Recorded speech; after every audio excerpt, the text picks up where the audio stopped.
Hey y'all, this is Travis with Hoss Tools, and this is a little segment we do called Garden Goodies. It's just a compilation of short videos that we shoot on our phone throughout the week as we're walking through the gardens, harvesting things, weeding, doing whatever we have to do to maintain a vegetable garden so we can grow our own food. I really hope you enjoy it, and if you have any questions, always put those in the comments below and we'll try to answer them for you.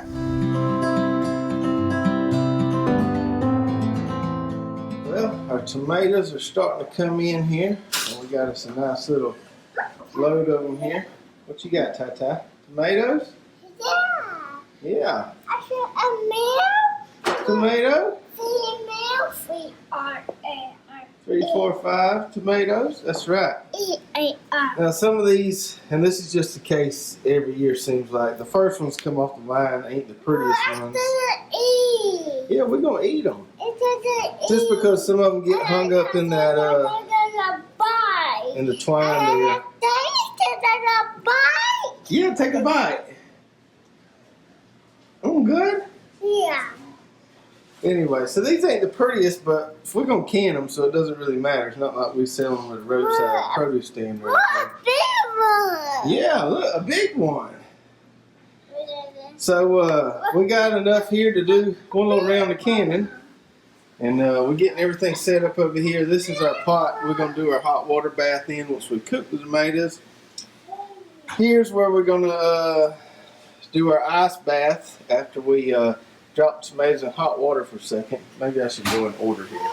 So first we're going to put the tomatoes in hot water here, just the whole tomato, just for like 2 or 3 minutes till the skin starts cracking.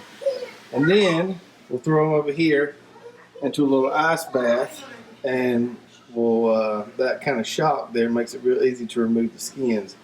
Then we'll core them and cut them up a little bit. Then we'll put them back on a pot. It's not here yet, and cook them down, and then we'll jar them up and seal up the jars.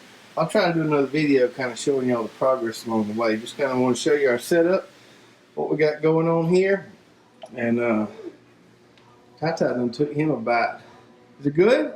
Yeah. They're real good, ain't it? They're good tomatoes.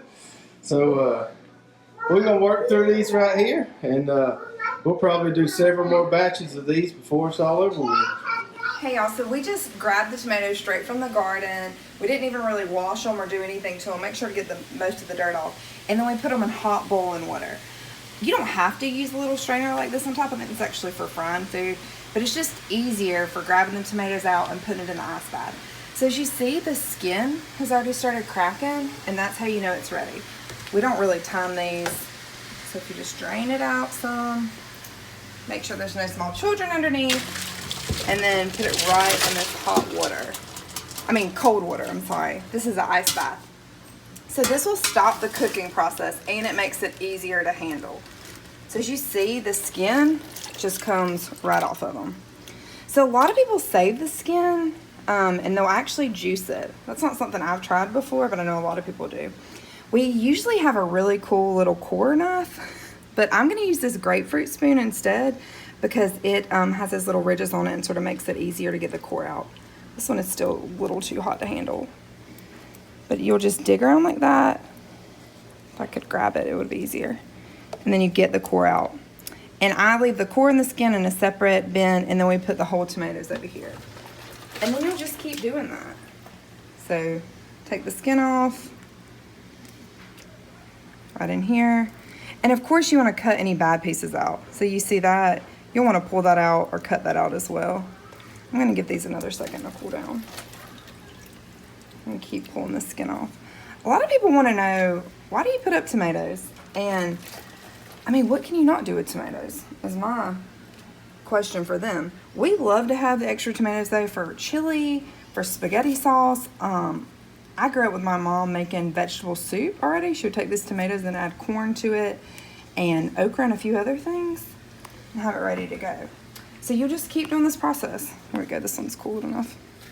So we'll core it out. If you don't have a grapefruit knife, of course you can use a little small paring knife or something like that. But you just want to get that core out because it's hard. Put it right in there. Okay, so we have it in our pots, and it's been boiling for a little while now. I'd probably say 10 minutes or so. We did it on about medium heat and then had to turn it down because it started to boil over. But this is the foam we were talking about. If you look right here, and this is sort of what you want to skim off. This reminds me of what happens to tomato soup at the top of it when it starts boiling. We have no idea why you skim this off. We just know that's what our grandparents told us to do and what they always did. So that is why we are doing it. I already skimmed everything off of this. It probably, you can't really leave it. You're gonna have to stand here with it and make sure. And this is what it looks like now that I've skimmed everything off. So it just looks like regular boiling tomatoes. And so that's how we know that it's ready to put in a jar. So we're about to do that. Let me just skim this last little bit off right here. So we have our mason jars ready. We washed them in hot soapy water. I like running them through the dishwasher, but I didn't have quite enough time to do that. I like that because it gets the jars nice and warm.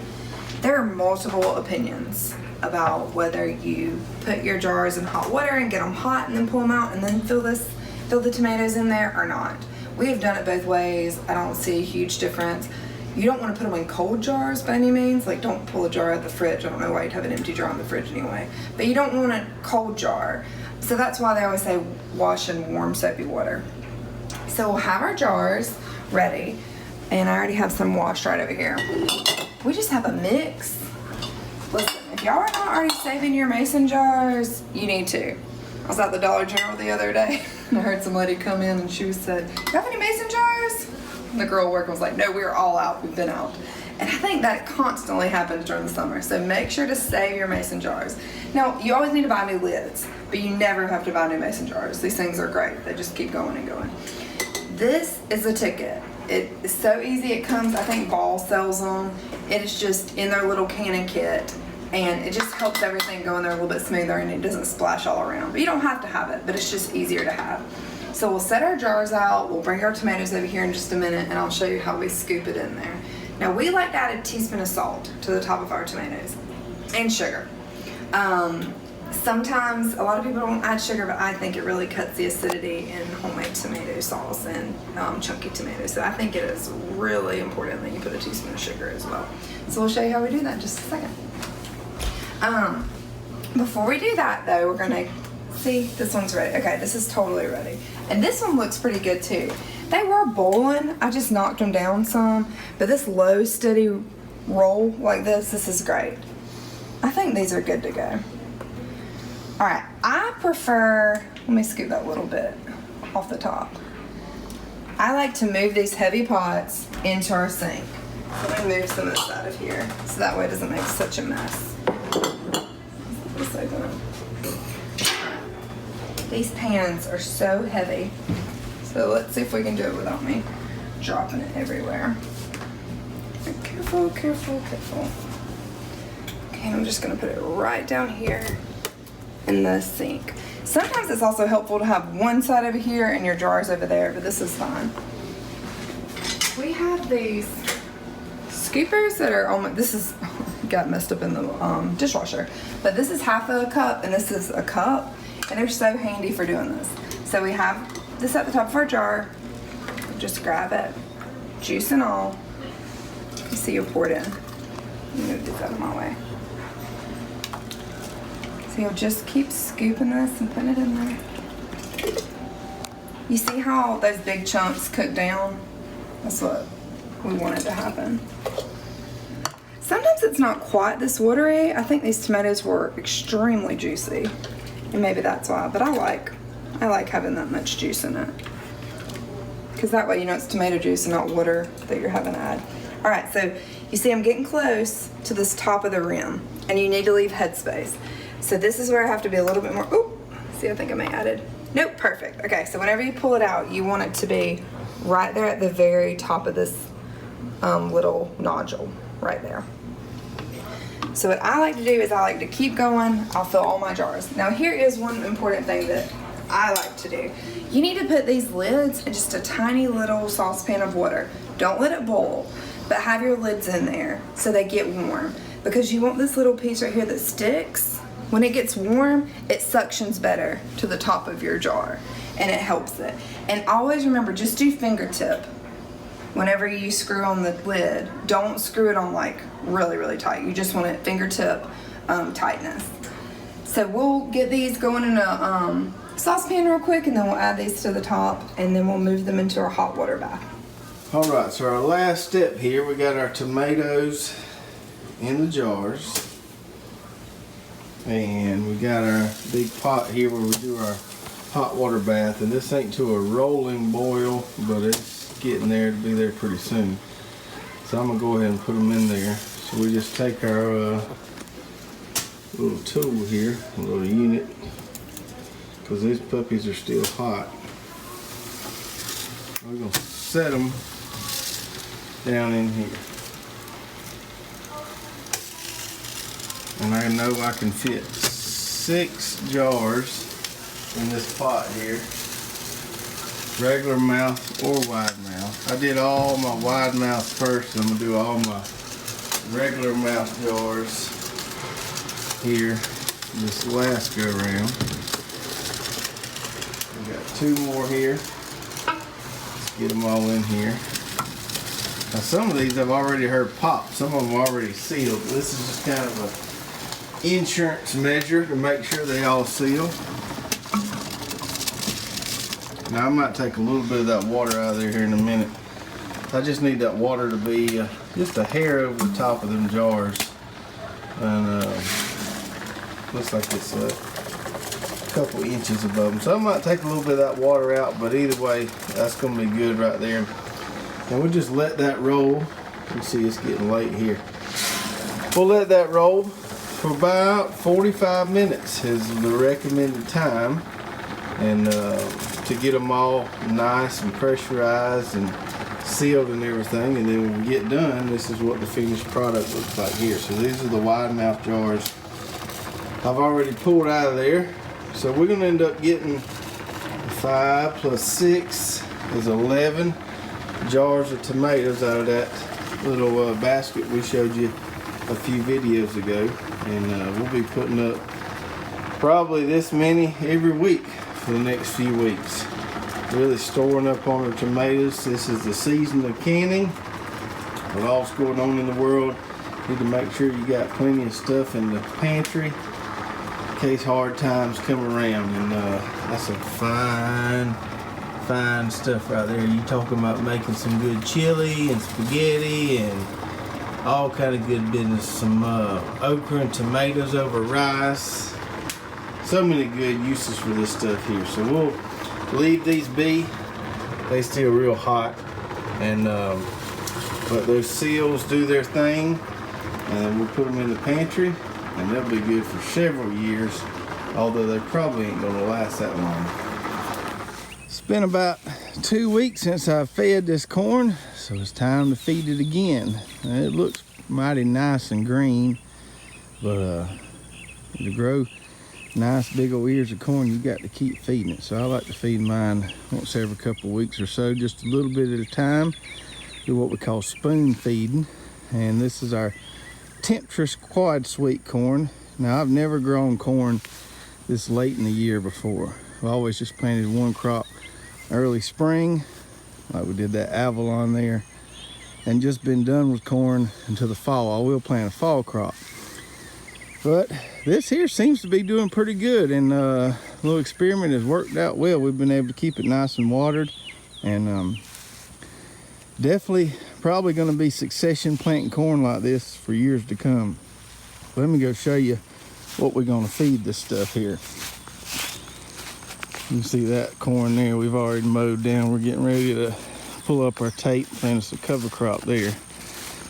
So I got my injector here, have it stuck between these 2 water hoses, and we've been feeding that corn some 20-20-20, which is mighty fine stuff, but we always want to be careful not to add too much salts to our soil. So I like to mix it up every now and then, and this stuff right here is some good stuff. I used it on the Avalon corn over there when it was about chest high, and it helped it finish off real good. So fish and guano here. Now fish emulsion and some of these more kind of organic type fertilizers are usually, they can be kind of slow, but the guano in this stuff here, it pops it pretty quick.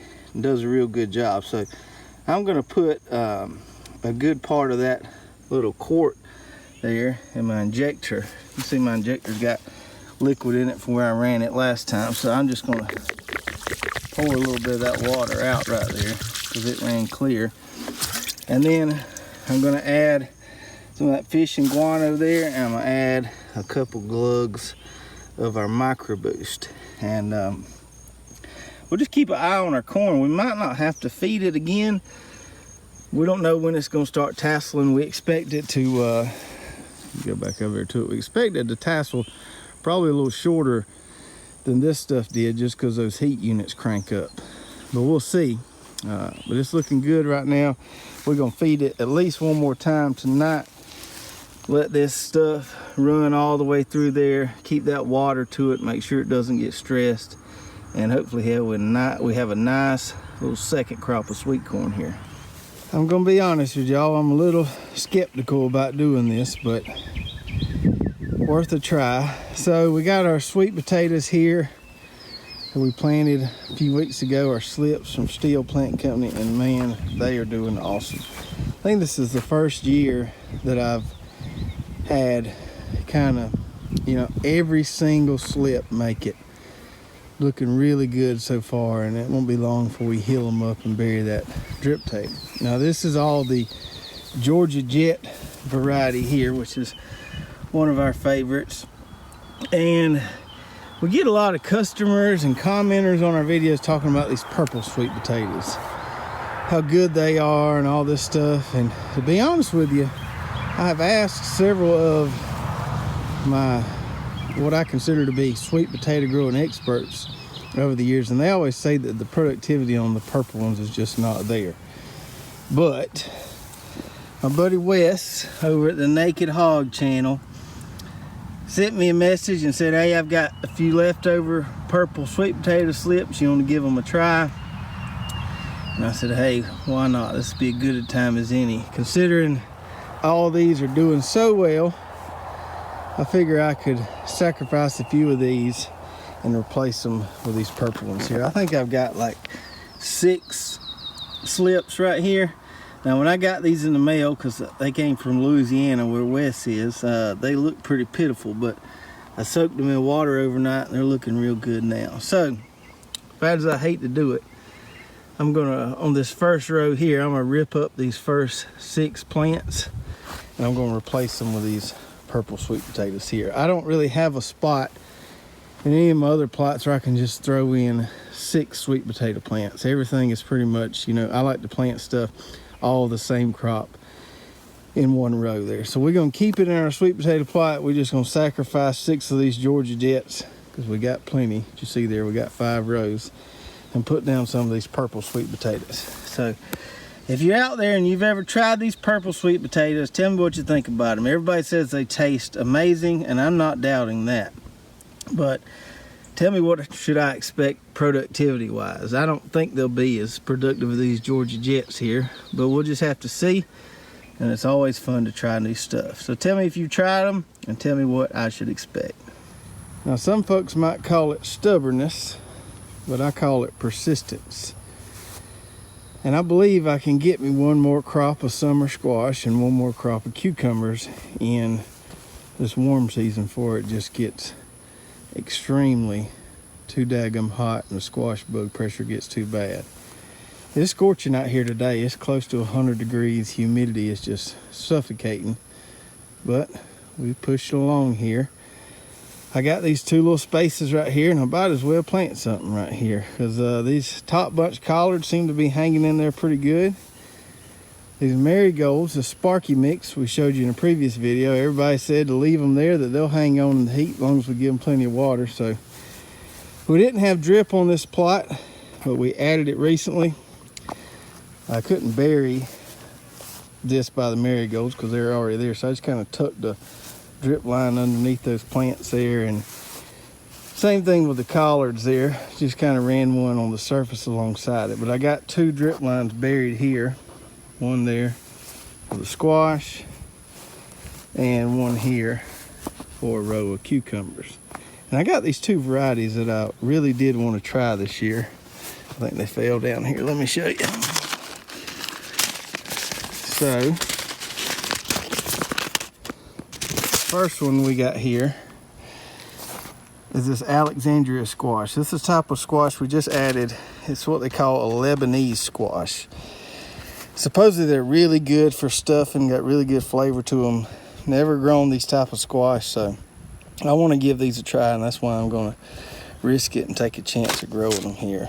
And then we've got this Olympian cucumber. Now I grew this 3 or 4 years ago. It's a slicing cucumber. We're going to grow it on our Hortanova trellis. And from what I remember growing it, it was really, really productive, and the cucumbers were super uniform. And I remember liking that a lot about this variety here. Now this is a gynoecious variety, which means it's going to produce almost all female flowers. There are a few seeds in here that provide the male flowers, but it's mostly female flowers, which means it's super, super productive. So we like to take chances around here. We're going to take a chance and see if we can get one more crop of cucumbers and one more crop of summer squash. So if you watch a lot of our videos, you know we like to bury a drip tape. Several reasons for burying it. Drip tape was designed to be buried. It just works better that way. And that's what we do with like this corn here that's been mowed down. We bury the drip tape and plant right on top of it. Now we get a lot of folks asking us, how do you pull up the drip tape? How do you get it up? Since it's buried and it's got those roots wrapping around it, you know, how do you pull it up once those crops are finished? Like this corn here. And for almost every crop, beans, you know, cool weather crops, cabbage, broccoli, anything, melon, squash, it's real easy. You just grab it and it rips right up. You know, it'll pull the roots and plants, everything up with it. You just pull it right up. The only two crops that are a little more difficult are corn and okra. Now, I don't put okra on drip tape anymore because okra has a huge root system and you can't yank up the drip tape on okra plants. It just can't be done. So that's why I don't put okra on buried drip tape. But on corn, you can. There's a little secret to it. So when your corn is done, go in there. Sometimes I use a mower. Sometimes I like to get me a machete and give myself a little workout and cut it down by hand. But either way, cut them stalks down and let them stalks kind of dry up. Let them roots kind of die out a little bit. You know, mow it down, cut it down. Wait, I'd say a week or two. But leave your drip there. Leave everything hooked up with your row starts. And then run your water. Probably 5-6 hours even. You know, I ran this overnight. It's hard to pull it up if your soil is dry. But if it's wet around where that tape is, you can yank this stuff right up underneath those corn stalks and pull up those corn stalks and everything. So let me show you here. So I got this line right here. And that soil's nice and wet. You see there? You can just rip it right up. Sometimes you might have to reach down here and get a hold to it closer to where you're pulling. It just pulls right up there. And every now and then it'll get some of these stalks tied around it and you have to reach down there and get close to it. And then you can keep pulling on it that way. You see them root systems in that corn there is pretty thick. If you keep that soil wet, it makes it a lot easier to pull up that tape. Just like that. So a little tip, little trick for you. Wet that soil down before you pull up your tape on your corn. And we can take this tape right here and fold it up and reuse it on another plot. We're going to come in here with a cover crop as soon as we get this tape up and get this cleaned up.